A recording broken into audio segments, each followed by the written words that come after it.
Why do you think that the music is so important? What is the role of the music and the whole concept? Well, I'm not entirely sure yet, but I'll just give you two anecdotes to illustrate why I think music could help.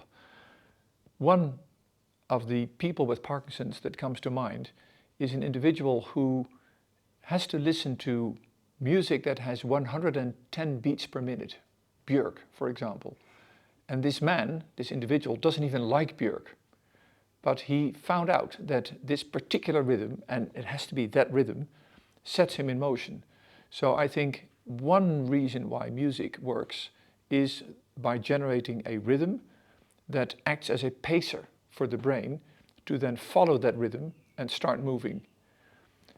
Another individual with Parkinson's that comes to mind is a man who was nearly unable to walk, even with a wheeled rollator, was frozen and stuck to the floor, until the opera Orpheus and Eurydice started to play by Gluck. And the images are, it gives you goosebumps. Even when I tell you about it now, he starts to waltz with his wheeled rollator. But here, of course, it's not the rhythm, but it's the positive emotions. I think the positive emotions with music, and we all know this, our favorite songs give you the good vibes, squeezes out extra dopamine from the amygdala. The amygdala is the part of the brain that generates happy feelings.